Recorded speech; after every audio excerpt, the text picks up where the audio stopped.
Hello and welcome to Fitstair's World of Sport in association with Boodles.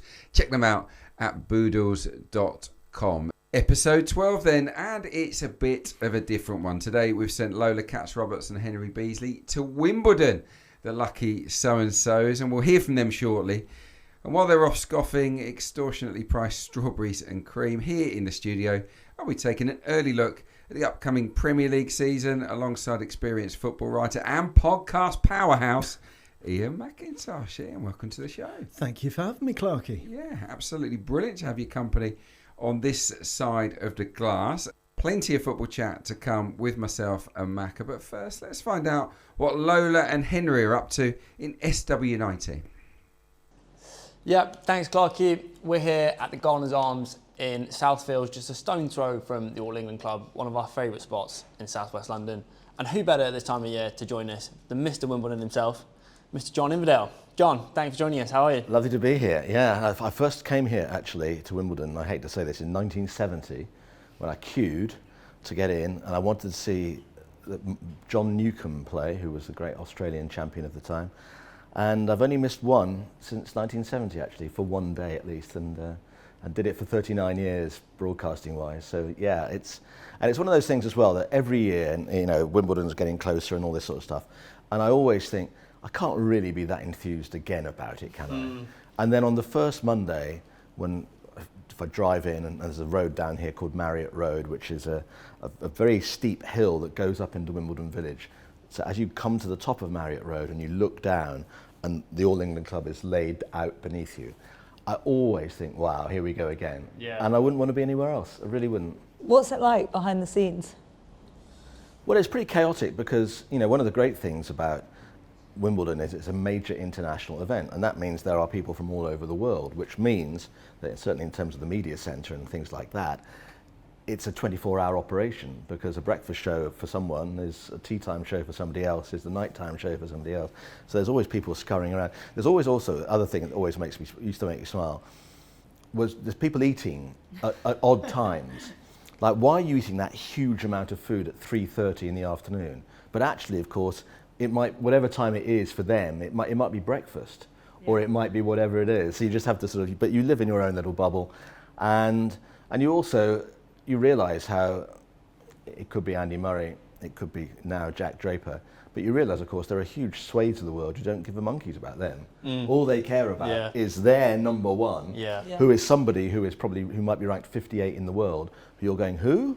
But that's what matters to them. So what matters to you does not matter to them, and vice versa, you know. Sure. Yeah, just obviously wanted to touch on this week. We've seen plenty of shocks so far. What's kind of surprised you the most, and do you think there's any particular reason why we've seen so many shocks to kick off the first week? I was thinking about it a lot when I watched Paolini go out earlier in the week, and who's had such a stellar year, really, and yet just wasn't there.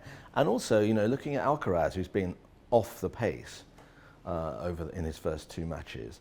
And I just think so much of this now is about how they plan their schedules, which comes back to the whole relentlessness of being a tennis player. You know, if you're going to play week in, week out, you get tired. You can't play to that level. And I think what that also does, if you take it back one step from there, and again, this was a conversation I was having yesterday, this is an indescribably hard sport to play at the highest level.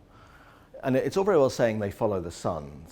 Well, they follow the sun. That means they are being sometimes in the most it's like a furnace on occasions. Day in, day out, week in, week out, wherever you are in the world, and you're being asked to produce optimum performances in those conditions, which requires fitness on a scale that most sports people actually couldn't conceive of, and a skill level as well, and a variety of skills that requires most sports people operate in a much more one-dimensional world.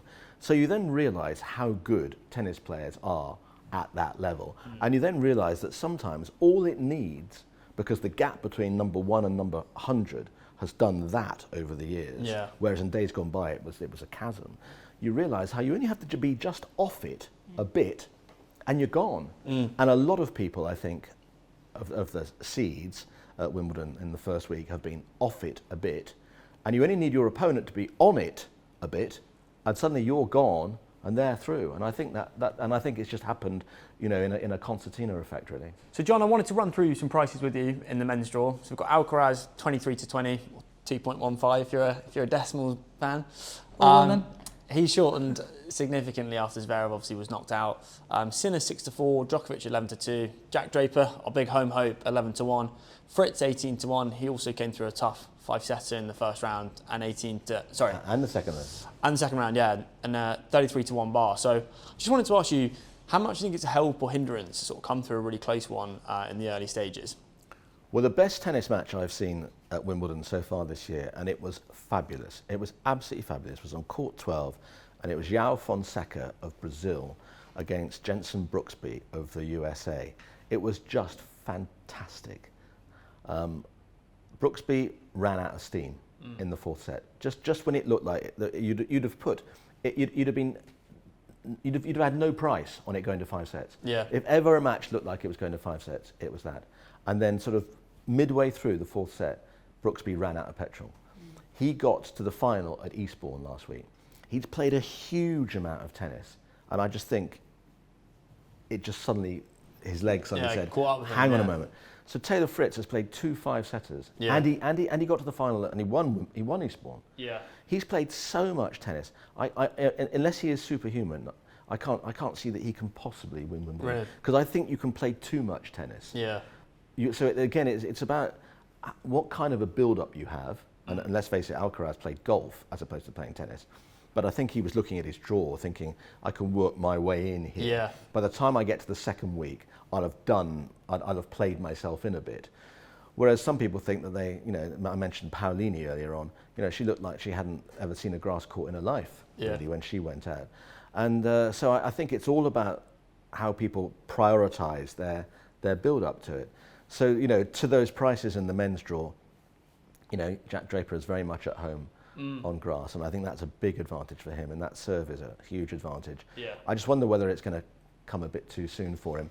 And I also wonder, because the draw's been a bit unkind, putting it mildly, and he's going to have to beat both Alcaraz and Sinner to win. So you'd think, he can beat one, but can he beat both? Over 5 sets. I mean, we've talked about this on this podcast before. He's obviously proven he beat Alcaraz at Queen's, didn't he, last year, in a best of 3 set match. But winning 3 sets against these guys is just so much more difficult, isn't it? I mean, we obviously saw that in the Roland Garros final. Sinner looked for all the world that he had Alcaraz dead and buried, but winning that 3rd set against these guys is obviously just so much more difficult. The one person that people are not talking about, what was he, 11-2 at the moment, Novak? Yeah, 11-2, yeah. I think, how do any of us know? We all just sit on the sidelines and pontificate. But my God, he would love, almost more than anything now, to get one more Grand Slam, to be the most winning, most Grand Slam person of all time. And, he is such a almost superhuman figure on that tennis court. I wouldn't put it past him. Yeah. I wouldn't put it past him if other things conspired to enable him to do that. If there's an upset, if somebody beats Sinner that we weren't expecting. Yeah. You kind of feel the only people who are going to beat Djokovic are one of the big 2. Yeah. That's how I kind of feel.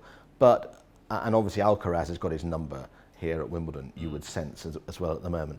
But it only needs one of them to fall by the wayside, and then the road opens up, and Novak sneaks in on the inside rail. Yeah. And he is just, he's a competitor on an exponential scale. So I don't think you ever rule him out. He's had quite an interesting relationship with the Wimbledon crowd over the years. I mean, especially in those finals against Murray, so partisan in support for Murray. But if he was to get into the latter stages against a Sinner, for example, do you think the crowd would be with him, and therefore that might be a bit of extra? It's Ivan Lendl 30 years on. The crowd did not warm to Ivan Lendl at all. But it's like anything. It's why Rod Stewart does the Legends slot at Glastonbury. There was a time in the 1970s where a lot of people didn't like Rod Stewart. But now everyone loves him because he's old. Yeah. We have this extraordinary thing about the moment we can see the dying of the light in somebody who, whether we like them or not, was clearly a great talent. We suddenly embrace them. We want them to have one last moment in the sun. I have absolutely no doubt that if Djokovic won Wimbledon this year, the ovation he'd get would be overwhelming. It would be absolutely extraordinary. In fact, I'd go so far to say, actually, I think that if Djokovic won the men's singles title this year, it would be the biggest ovation, apart from Jack Draper, that anybody could get on that centre court. Do you think there's a bit of value then in that price, 11-2? I mean, we're saying, how many times has Djokovic been 11-2 to win a Grand Slam in the past 20 years? Well, you can back him at 11-2 and get your money back each way, can't you, to get into the final? Yeah. I mean, I think that you know, if that's kind of your thing, then you could do. I mean, I can't. If I'm honest, I can't really see him winning. But I think it requires other things to happen for him to win. But of course, if those other things happen, he will shorten markedly. Yeah. So then that's when 11-2 is value. He'll be there, won't he? He'll be there or thereabouts as well. Yeah, I think he will. And also, I would just say his interview that he gave on court after his, I think it was his first round win, you could just see in his eyes, there was something in there, that absolute steely determination. Just don't write me off, I'm not done yet. I think he'll probably quite enjoy that, won't he, to be fair? Not coming in here as the favourite. Yeah. Probably quite enjoy that. It's not a role that he's played very often over the past couple of decades. But yeah, any other dark horses in the men's draw that you wanted to mention? Anyone else took your fancy? I don't know what price Fonseca is at the moment, but I mean, I could see if the draw panned out. He's a real talent, and he's got this sort of travelling band of Brazilian supporters who create a fantastic atmosphere on court and make it like a Davis Cup tie. Yeah. I mean, he's young. He's very young.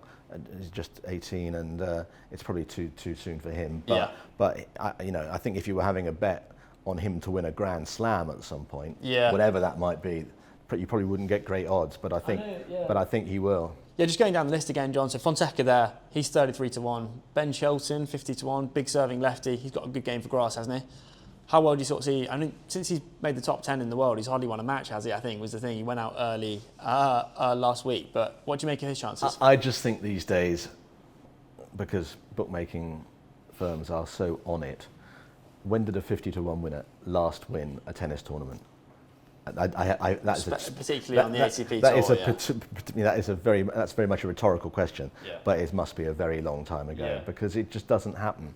You know, the form book, by and large, comes to the fore, especially in the men's game. You know, it's not quite the same in the women's game. And if you look at, where we are in the women's draw at the moment, there are obviously a lot of big names have gone out there.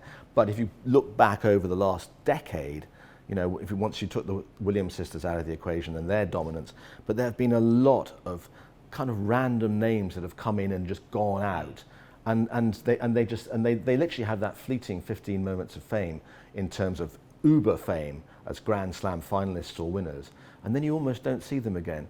And those are the ones, if you can pick one of them, that's where you can make some money, but good luck on doing that. Good luck on finding that one person, Speaking of someone who won a Grand Slam at a big price, obviously Emma Raducanu was 100-1, I think, when she won the US Open in 2021. Lola, I know you specifically wanted to ask John about Emma. Yeah, well, it's interesting you mentioned those kind of champions that explode and have and then fizzle out. And I wonder if Marketa Vondrousova, if she'll be one of those, because interesting demeanour on court. What do we call them? One slam wonders. Yeah. Well, yeah, Krejcikova. I mean, Marin Cilic, you could say was a one slam wonder, but he's had so many injuries. I think if he hadn't been injured so much, he might have won more. But sometimes the stars just align. They happen in sport. Yeah. All the time. It's not quite people have got a puncher's chance because you've got to win 7 matches.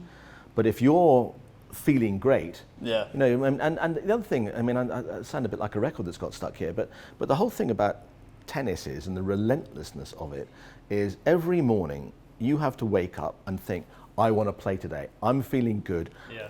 I'm on centre court, I'm on court 17, and all points in between.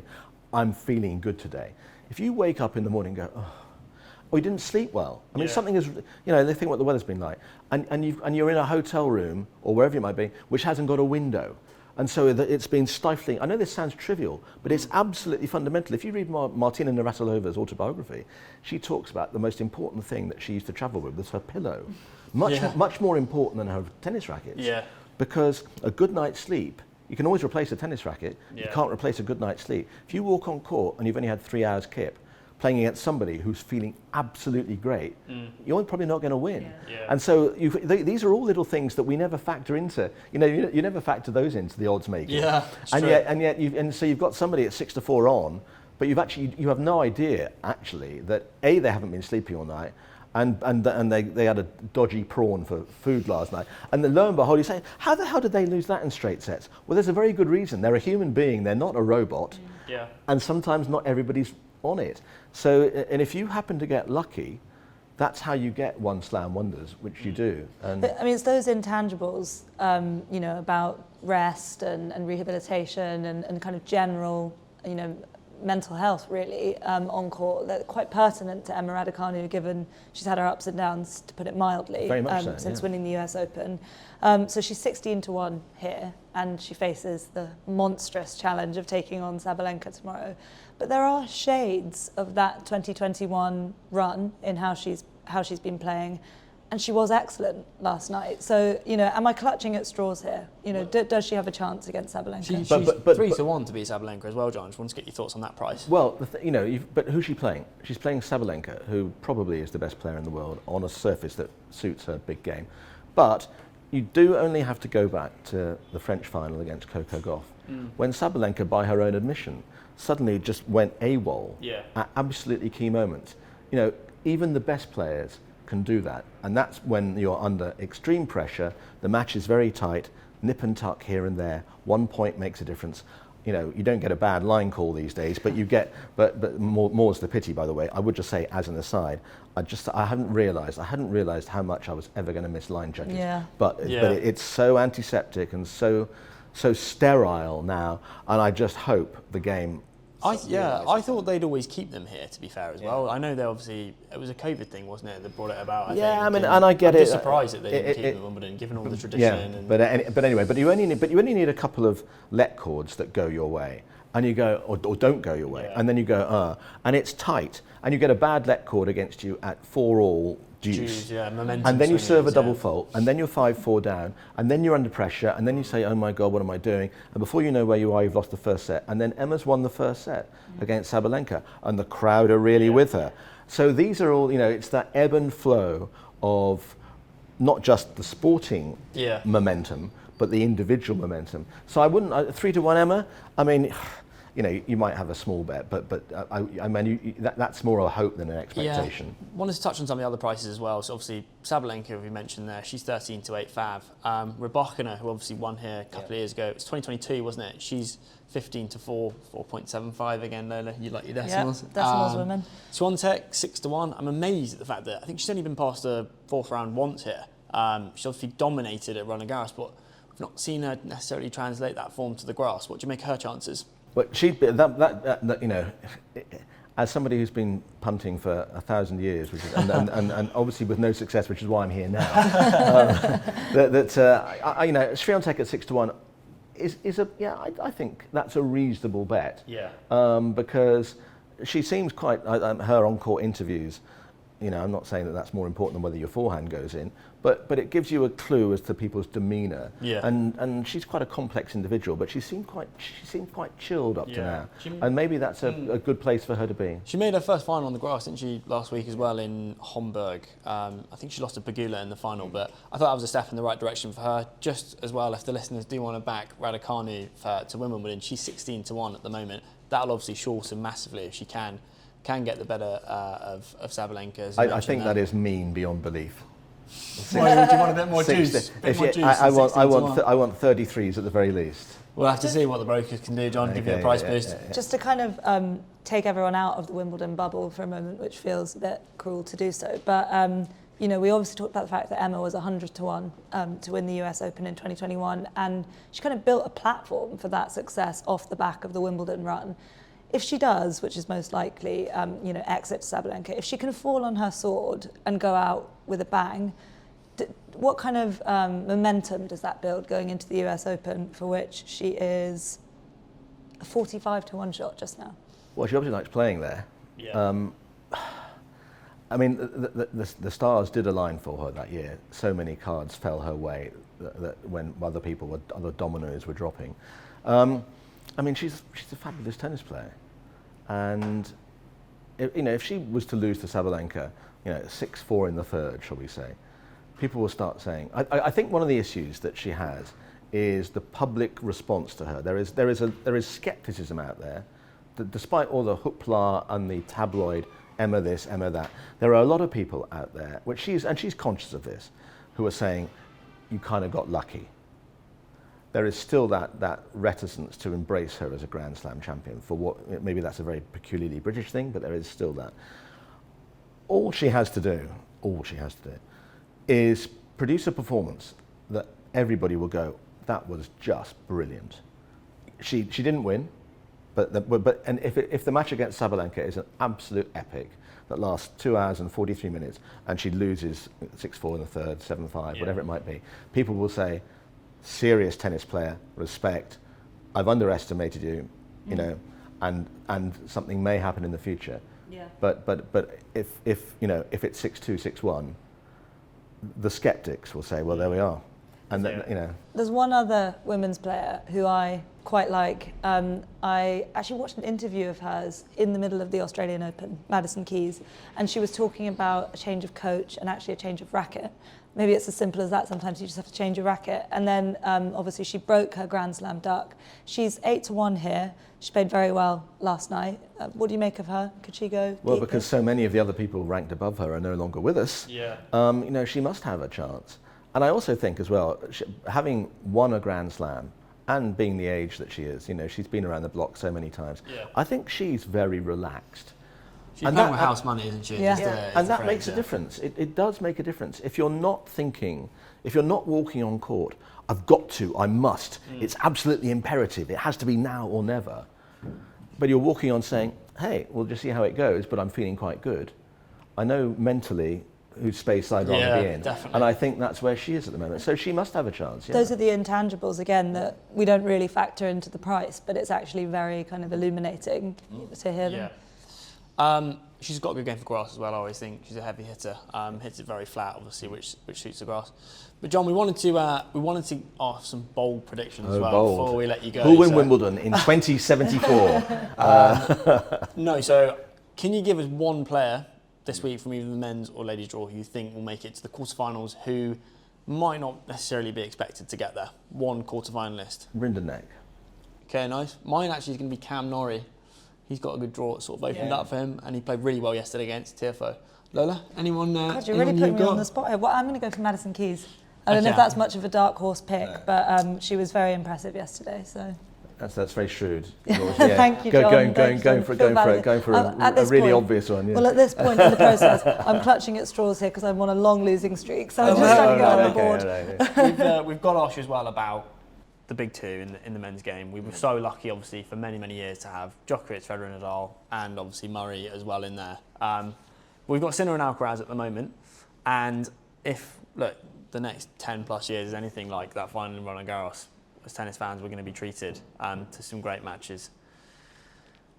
Some great matches to come. But who out of the two of them is going to end up with more Grand Slams, and why? I think if you were to, it's not quite Borg-McEnroe, but the flamboyance of Alcaraz, contrasting with the resolve and the very myopic approach of Sinner, creates a sort of yin and yang kind of thing, and some people will be in one camp and some will be in another, which is also very good, because if they were similar personalities, that's what you don't want that. But I think what that does do, though, is it means there's a greater fluctuation in Alcaraz's game than there is in Sinner's. You know, I mean, if Sinner's game varies like that, Alcaraz's can vary like that.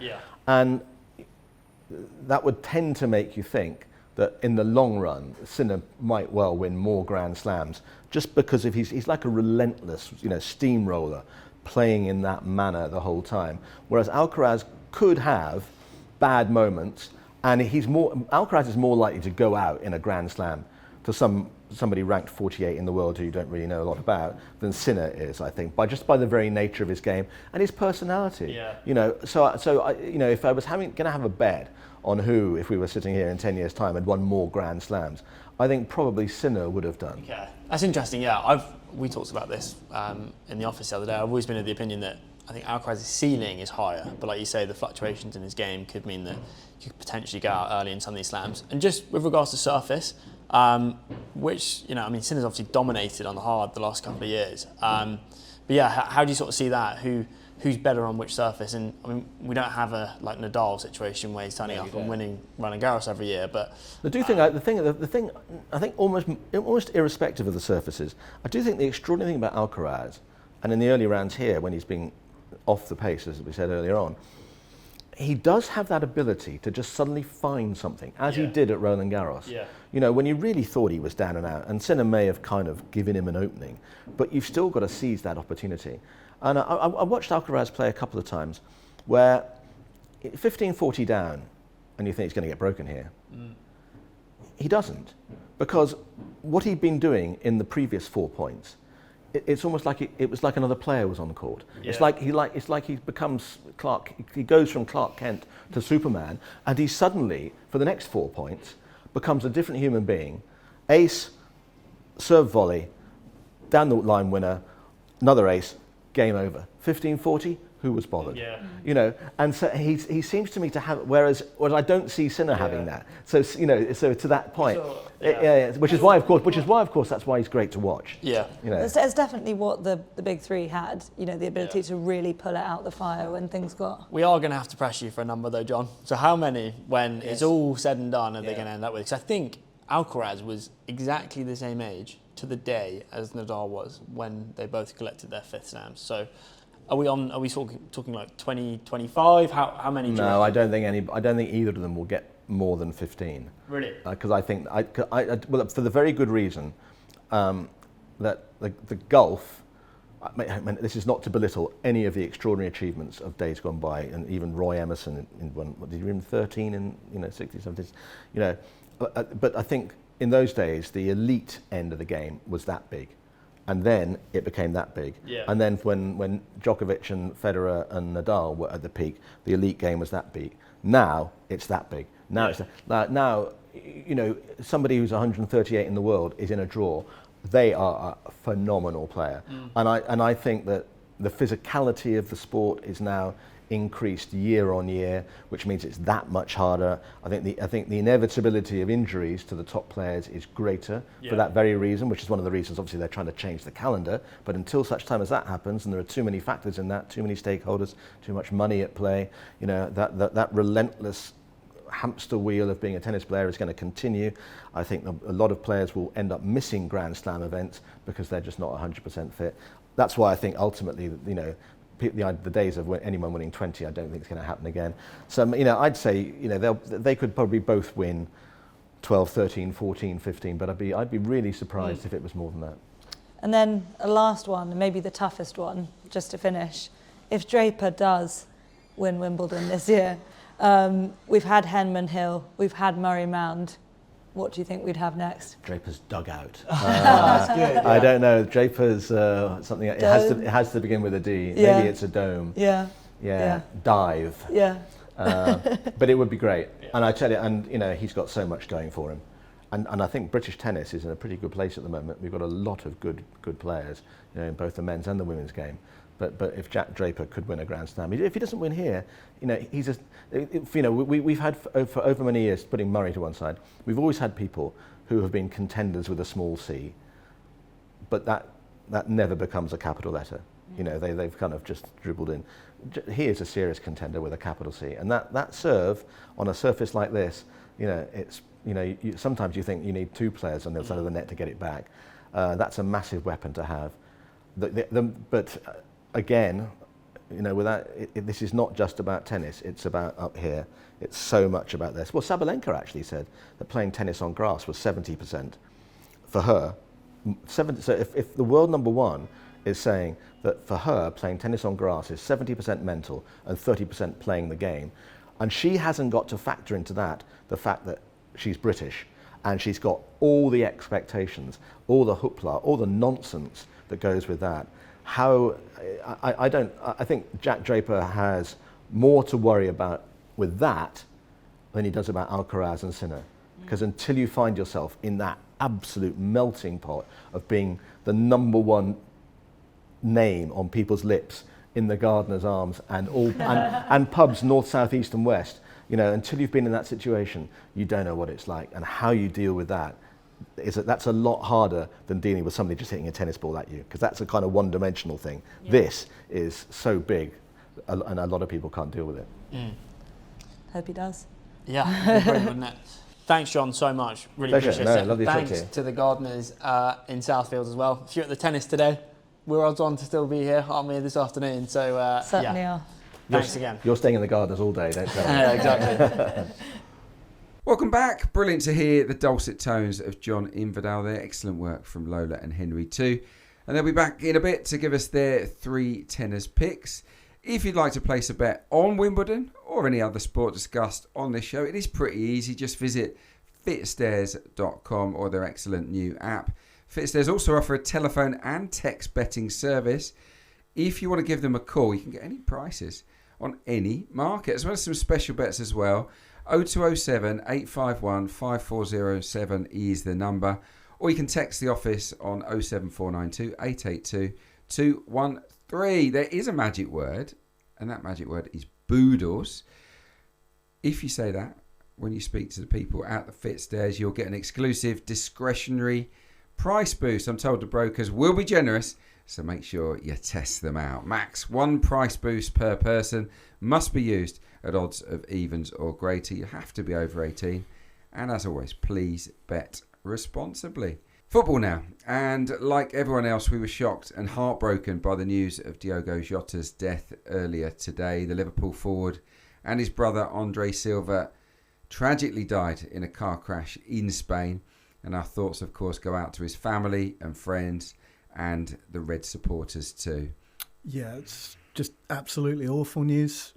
He was obviously a fine footballer, but by all accounts, he was an even better man. And the thing that struck me about this news is it's rocked everybody, no matter who you support. It's been really shocking. Yeah, absolutely awful. And he's recently married. He's got 3 very young children as well. So, yeah, heartbreaking news. We were going to discuss, weren't we, the long-range odds for the Premier League title. But in light of that news, it definitely doesn't feel appropriate to discuss Liverpool. We will, though, talk about a few of the teams hoping to challenge the Reds for next season's title. Macca, shall we start with Manchester City? I think that's a good place to start because I think they're absolutely fascinating.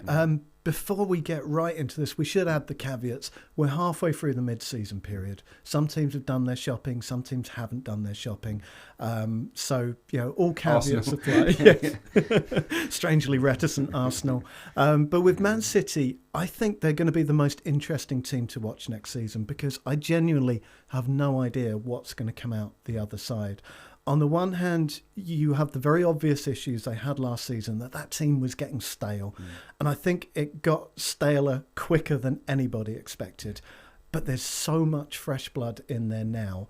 How long will it take for them to settle? And what kind of effect will this summer tournament have had on them? Yeah, I like what I've seen actually of the forward players. I mean, I really liked Marmoush last season. Yeah. I thought he came in and hit the ground running. Ryan Shirky is the one, isn't he? He is he's a bit of a baller, I've got to say. And my feeling on him is where's he going to play? Is he going to be out wide, sort of cutting in on his left foot, or are they going to find a place for him a bit more centrally? And if that's the case, what happens to Foden? What happens to a number of the other players that they've got there that can play in that position? If they can get Foden and Shirky into the same team, that's fun, right? That's definitely going to be fun. And Shirky was responsible for 19 goals or assists last season, mostly coming off the right and cutting in. He's really young, and fun is the word. And that can be a double-edged sword with City. Jack Grealish was fun in Euro 2021, and we saw that gradually that fun declined to the point where I don't think he'll be playing at all for City this season. But it gives them a wealth of riches coming off the flanks. You've obviously still got Doku, who isn't the most consistent, but by God, he can change a game in the last 20 minutes. One of the best dribblers I've ever seen. Yeah. I mean, statistically, he is one of the best dribblers in Premier League history in terms of success. But it's the end product. Does he score enough goals? And I think the same can be said of Savinho. Really, do either of those two really deliver the end product that maybe a Shirky will? And Marmoush? And if nothing else, it puts a bit of pressure on people to up their game. Foden obviously had a very poor season last season for lots of reasons, but it means that there's someone there to step up and get them out of that funk if they get into it. But the other one I'm really excited about is Dejani Reinders, because he had, I thought, a really good Euro 2024.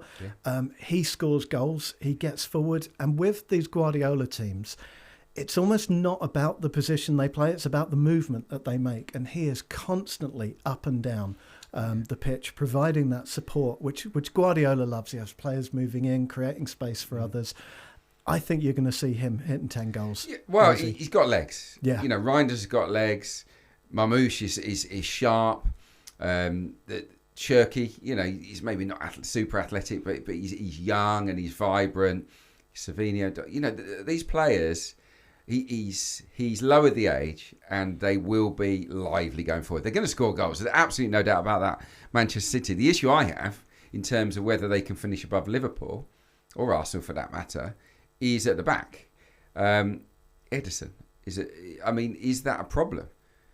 He ranked 16th for save percentage last season. It was probably his poorest season ever. Ortega, his backup, had an even lower save percentage. So for my money, even though City haven't been linked with a keeper, they kind of need one. So that's an issue. And as we've seen at the Club World Cup, particularly with the last game, the one where they got knocked out by Al Hilal, they're vulnerable, aren't they, to counters, to transitions. Ryan Aït-Nouri, a fine attacking left-back, but is he really that good a defender? Yeah, and how long will it take for him to figure out the movement of everyone else? This is always a thing that goes unnoticed, particularly these days. And now... I am a fan of the Football Manager games myself. Not so much the FIFA. Too many controls. Feels like landing a 747. I can't get my head around it. But you still have time to play Football Manager. Yeah, here and there. There's always hours in the middle of the night. People don't make use of those hours. I do. With real football, it's not just about the player and what they're doing. It's about their understanding of all the other players around them. And when you have a team that plays the fluid football that a Guardiola team does, it takes a long time to be able to anticipate what your teammates are doing. And that's how long will they have in a very competitive Premier League? Yeah. And this leads me on to my second point, that I think City's biggest asset is their manager. It's Pep Guardiola. Yeah. He is arguably the best manager of their generation.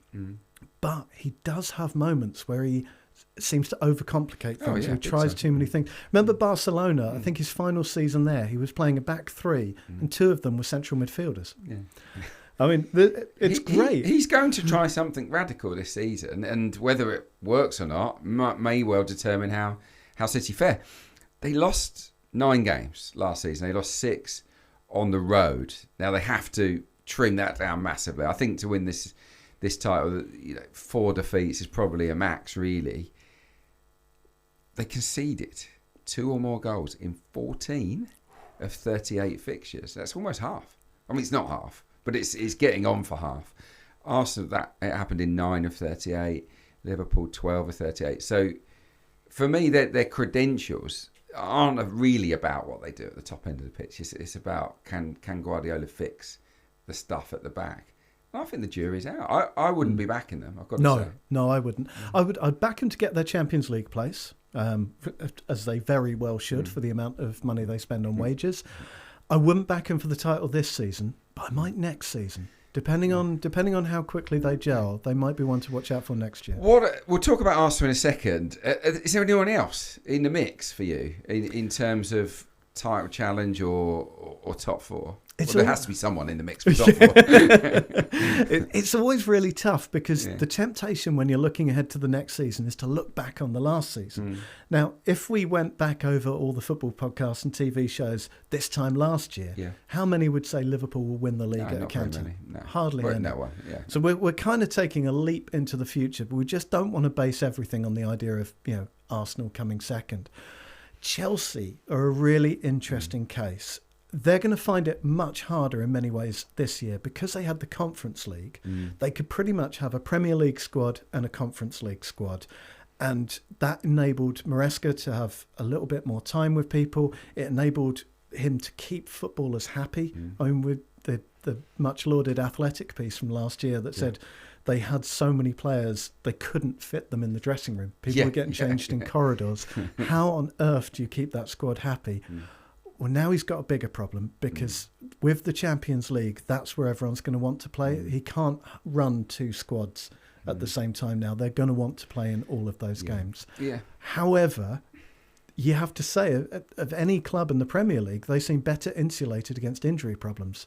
Well, going forward now, definitely. Yeah. Obviously, it was just Nicholas Jackson. Now you got Liam Delap, you got Joao Pedro, you got 1,000 wingers, and excellent midfielders like Cole Palmer and Enzo Fernandez and Moises Caicedo, of course, as well. So, yeah, I don't really worry about them scoring enough goals.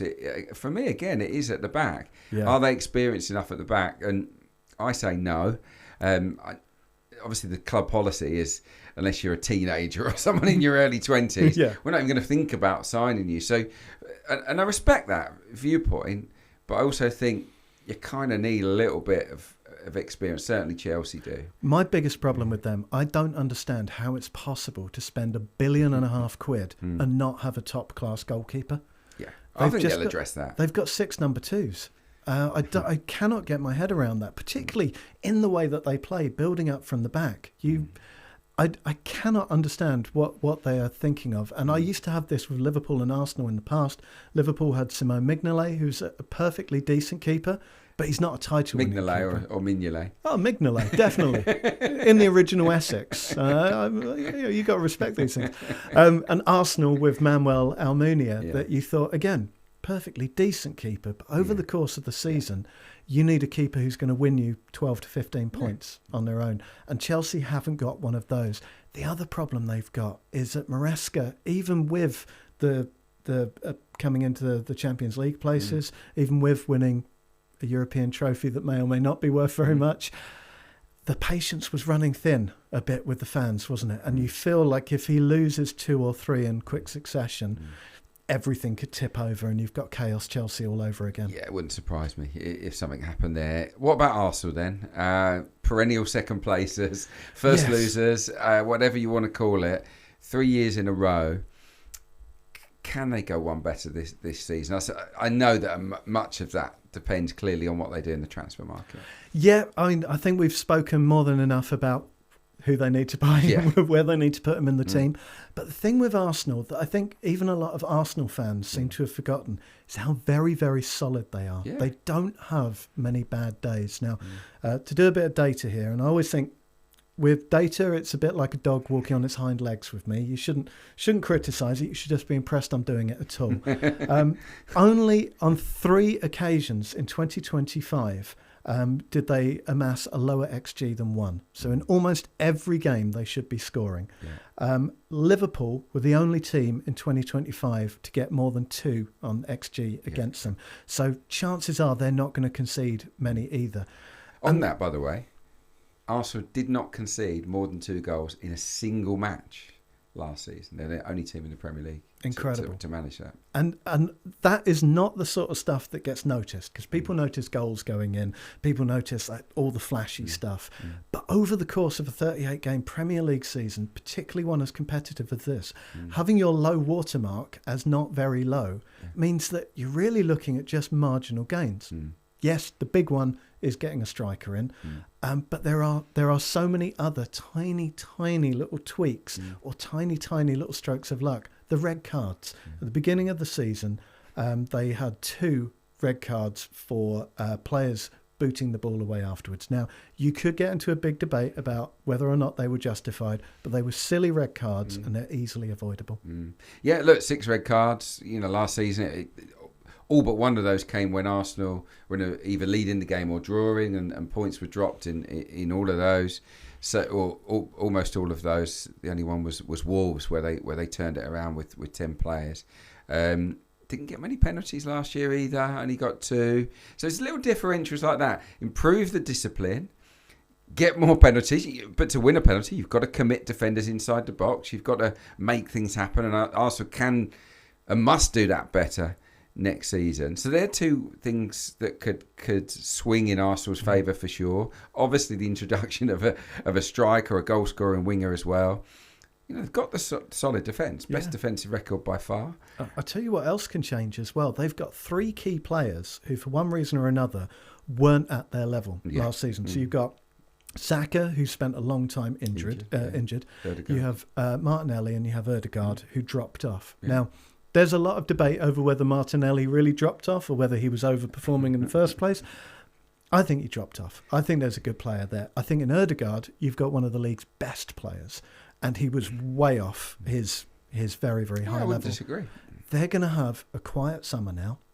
You've got Chelsea and Man City out in the heat in America.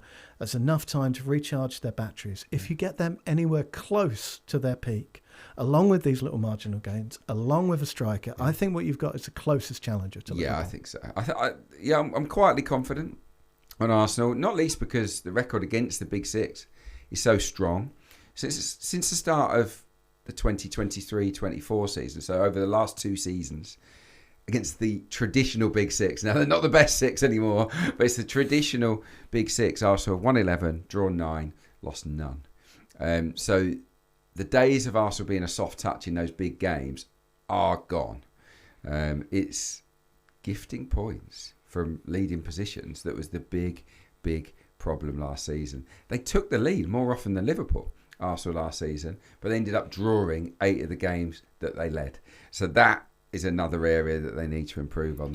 We can look at the odds for next season, and you can actually throw a blanket over them, really. Liverpool 15-8 favourites, Man City 9-4 second favourites, Arsenal considered 5-2 shots. Beyond that, Chelsea 16-1, you mentioned them earlier. Newcastle United the same price at 16-1. And don't laugh here, Macca, but next in the market with Fitstairs are Manchester United, 28. 28. Yeah, 28. Good Lord. You won't be rushing to back them, will you? I wouldn't take them at 100-1. No. I wouldn't go anywhere near them. Would you back Ruben Amorim potentially to be the first manager to be given the boot?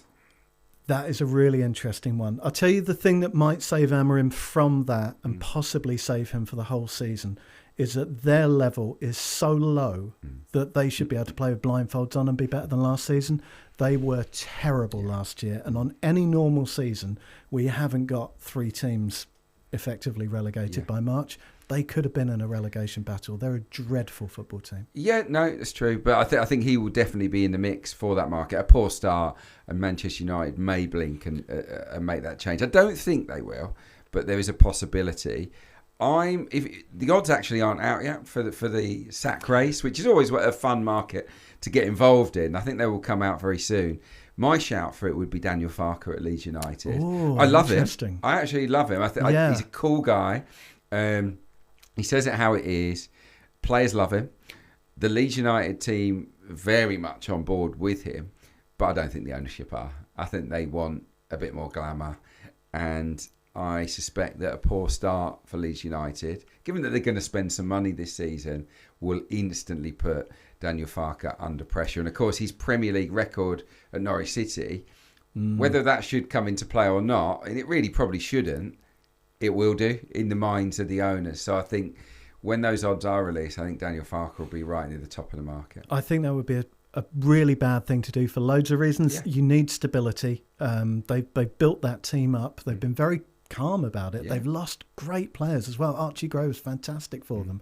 They really deserve to go up, and to throw all that away mid-season and just take a gamble on a new manager, I think would be way more of a risk than giving Farke a chance to stay up. How often do we see it though? I mean, poor Russell Martin. All the time. He's amazing at Southampton. Yeah, what was gained from that? Anyone else in your head? Yeah, Graham Potter. I did a thing for the Anfield Wrap a month or so ago where various people were asked to imagine they were the sporting director of football clubs, and I was given West Ham, and I was... You know how you miss things sometimes, or you don't pay as much attention because there are worse clubs than West Ham and there are better clubs than West Ham, so they kind of go under the radar sometimes, but I don't even know what they are. They've moved so quickly from one thing to another. Their transfer strategy is so profoundly odd. And I think in Graham Potter, you have a manager, he is demonstrably a decent manager. Yeah. You know, he has proved that. He's worked his way up. He deserves to be there. What he hasn't done is prove that he's a very good manager at this level, because it, for one reason or another, it didn't work out at Chelsea. And Brighton did improve after he left, which isn't necessarily a stick to beat him with, but he's still waiting for that moment where everyone goes, calm down, it's Graham Potter, everything will be fine. And the West Ham fans are not happy with the way the back end of the season rolled out. And I think, as with all fan bases, there are different views. I think a lot of fans will recognise that the lack of any sort of long-term strategy has given them a very, very odd squad. But they've lost a lot of experience. People like Kufau and Cresswell have left. As we speak, and again, the caveat, the summer's got a long way to go. Yeah. There's only been one signing, a defender from Nice, Tobido. Yeah. Who was already there. Yeah, who was basically already there. Their record on spending hasn't been good. No, I think you're right. West Ham are 6-1 shots to get relegated in the coming season. No surprise, it's the 3 promoted teams that top the market there. Sunderland 4-1 on, Burnley 5-2 on, Leeds 10-11 to go down. Of the sides that have been in the top flight for a couple of seasons at least now, Wolves are the ones that are being tipped to maybe make the drop. 10-3 for them. Brentford 4-1, new manager Keith Andrews. Yeah. And I've got to tell you, the start that Brentford have got here, it's horrific. At home, their first few home games, Aston Villa, Chelsea, Manchester United, Manchester City, Liverpool and Newcastle. They've got away games at Forest, Sunderland, Fulham, West Ham and Palace, and their away record wasn't great last season. So, I mean, those home games, are they going to win any of them? I mean, so Keith Andrews, could he be near the top of that market? Well, he's on my list. I mean, at 6-1, they can have, Fitzstairs can have my money. I'll definitely be getting behind that. Yeah. But Keith Andrews would, I think, be my second best. There's nothing against Keith, who's a very intelligent football pundit. We've seen quite a lot on Sky. He's got the job on merit. He's obviously impressed behind the scenes, the things that we don't see as supporters. They obviously like him there because there wasn't really any question that he was their backup choice. You know, he's not their second choice Steve McLaren kind of recruitment. They deliberately wanted him. Yeah. I think you have a squad there which appears to be without the sort of egos which might, cause problems. Well, it's a squad that's been ravaged. Yeah. I do fear for them. I think the positive they have is they have very, very sensible people running that club. They will be patient. They won't throw the baby out with the bathwater. Yeah. But yeah, that might be worth a quid or two. One other that I'm looking at, Fabian Hürzeler. Yeah. Now, okay. I'm not convinced by that shout. This will seem harsh, but again, in not using last season to determine what happens next season, there were a few moments where the supporters really went for him over certain changes. He has lost João Pedro. There's no sort of surprise factor. The other teams will have enough time and enough video material to assess what it is and what he's doing. And just that feeling that maybe they've gone a bit too early in hiring him. Maybe he's a little bit too young. That does strike me as one of those ones that could go off the rails quite quickly. Yeah, he's a bit combustible as well. Yeah. You go to a game and watch Brighton. He is always getting in a row with someone, whether it's his own player, the fourth official, the opposition manager. Yeah, he's a character. So, that's one to watch. It's like he saw De Zerbi and he thought, OK, that's the template for managing here. Right, got it. Blow up at everything. Enjoyed that chat, Macca. Excellent work. Fitzstairs World of Sport is proud to be sponsored by Boodles, the only fine jewellery brand who love sport just as much as you do. Boodles are great champions of British sport as well, so they're ideal partners for us. Boodles have fantastic stores in Leeds, Manchester, Chester and Dublin, as well as at 178 Bond Street in central London. Check them out if you can, or have a look at their website, which contains some really stunning jewellery at boodles.com. Right, what else is going on in the world of sport, Iain? Let's talk about 3 more big events. First up, the second test, England against India at Edgbaston. Yeah, I'm loving this series. I've tried with T20, I really have, but I just can't get into it. I can't feel it either. I don't have that emotional attachment to it. I like the strategy. I like the long game with Test cricket, and as a fan of the county game, and I've seen it wither over the years, I live in fear that Test cricket will go the same way. So when you get a series like this, where you've got 2 evenly matched teams, and they've both got weaknesses as well, and they go head to head, and you get a Test match like we had, you just think every series like this extends the Test game by another 5 years. I'm in a weird position. I'm obviously an England supporter, but if India win this, as I think they might, I'll be all right with that. They're favourites, actually. As it stands at the start of day 2, things could change by the time you watch us on YouTube or listen to the podcast. The odds at the start of day 2, India 13-10 favourites, England 6-4. The draw is a player at 13-4. Shubman Gill, the Indian captain, by the way, got a century, another century. It was the most controlled ton in England since stats came to bear, basically.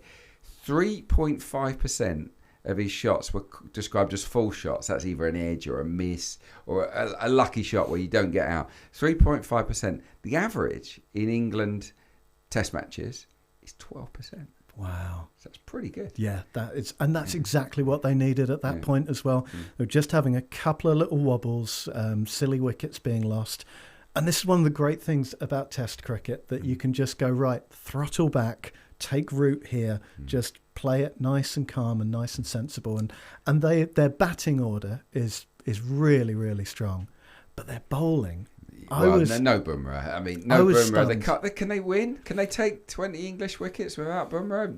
Without conceding about 1,000 runs? I think they possibly can, but I don't understand the logic of leaving him out, because if you lose this one, you're 2 down. It's not over. Well, it's obviously his body's brittle, isn't it? Clearly, yeah, it's a really interesting decision, saving him for a test that he might not even be required for. Yeah, right. How about the British Grand Prix at Silverstone this Sunday? That should be fun, shouldn't it? Yeah, that should be great fun, especially as the long-range weather suggests a bit of rain. Okay, you're a big long-range weather fan? Oh, yeah, I've got all the apps. Yeah, second favourite thing. Behind the late-night video games, obviously. Yeah, obviously. So if it rains, who's good? Well, this is where it gets interesting, because obviously Lewis Hamilton has had a very poor start to life at Ferrari. But last weekend in Austria, the upgrades came in. Both Ferraris qualified well. Both Ferraris finished well, 3rd and 4th. Hamilton in the rain is a cut above everybody else. It's Silverstone as well. Won there last year. Yeah, and won there a number of years. Most notably 2008, when he did it in the pouring rain, coming up through the order. Now, the odds on him winning are long, and I think that's right, because McLaren appear to be quite some distance in front of everybody. But the odds on him getting on the podium might be worth a little look. Okay, what we talking? I saw him at 11-4 for the podium. Now, if I was Henry Beesley, because I've seen the 3 tenors league table, you need a win. I would be going 11-4 for Hamilton to get on the podium. But if I was playing, I'd be going for Alex Albon. That sounds a little bit daft. Stick with me. Yeah. Right. British Grand Prix. I don't know if it's a real scientific factor, but it always feels good. Okay. In the races he has finished, which is 8 races of 11, he's come in the top 10 7 times. He's a very, very consistent driver. There's a big difference between top 10 and top 3. There is, and he's come 5th twice. Okay. But Silverstone, it's a proper track. You've got the S's, but you've got the S's in the wet. Okay. I can see accidents there. I can see people dropping out of that. Okay. And at 66-1, that's got to be worth a quid. 66-1 for a podium finish. Quid for a podium finish. That is decent. I've got a great fact for you. Fun fact. Is it a fun fact? I'll let you be the judge. The number of times the top 3 in the British Grand Prix have finished in the same 1, 2, 3 is 0. Nice. It's never, ever happened. Nice. 59 times at Silverstone. It's never happened. And you can see why, because it's basically the opposite of Monaco. Yeah, it's fun. It's a real mixed bag. I keep going on about the S's, but I absolutely love them. That's where the magic happens. It's so unpredictable. It's, for me, easily the best race of the season. Yeah, it's cracking. Joint favourites at the moment with Fitzdares. Lando Norris 13-8. I fancy him actually. Piastri 13-8. Verstappen, another one who's good in the rain, 4-1. George Russell 11.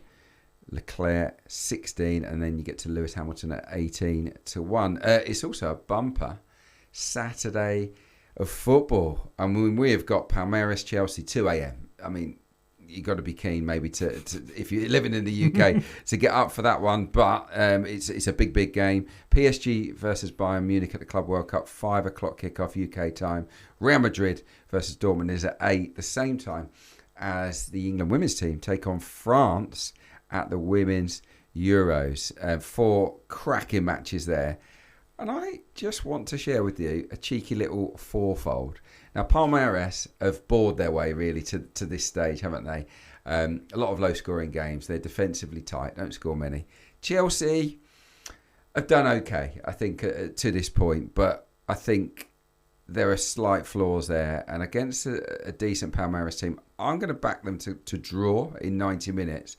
And then I want to back the favourites, PSG, Real Madrid, and the England women's team, the Lionesses.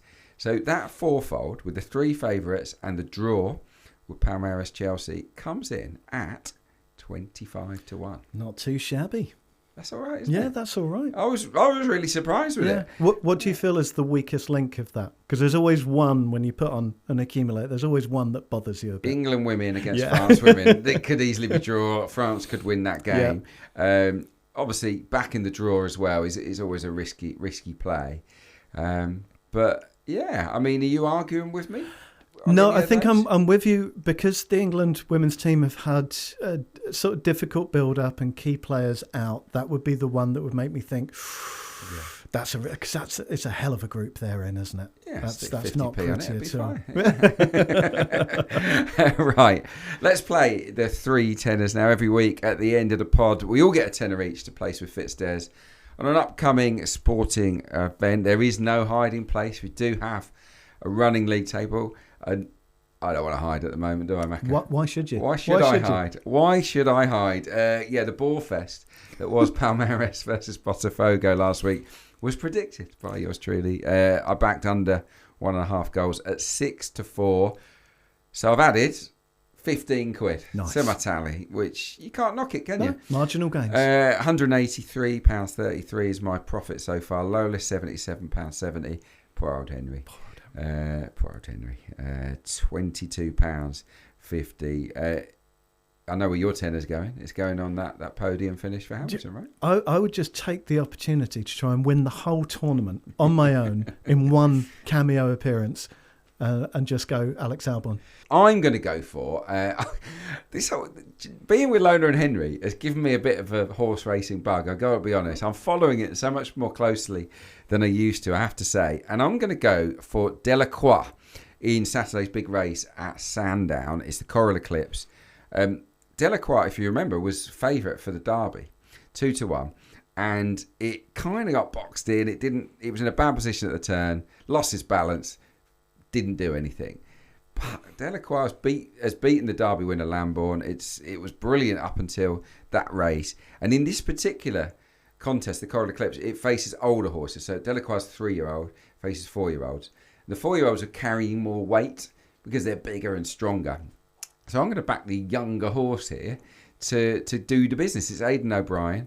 And the odds are good on Delacroix, 6-1. Nice. For a horse that was 2-1 for the Derby, I think that represents good value. So Delacroix is my shout. And wouldn't it be lovely? If that came in. Clarke, I barely even know which way we put the food in. But it all sounds great. Excellent stuff. Right, that is all we've got time for on today's Fitzdares World of Sport. Thank you for listening. If you like the show, please do let someone know. The best ways to do it is to give us a nice review or to tell a friend. You can listen to us wherever you get your podcasts.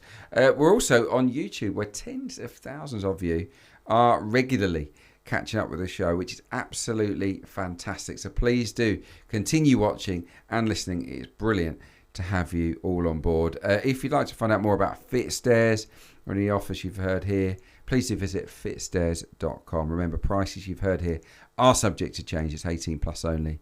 And please gamble responsibly. Big thank you to the team over there at Wimbledon. And to you, Macca. It's been a pleasure to have you in the studio.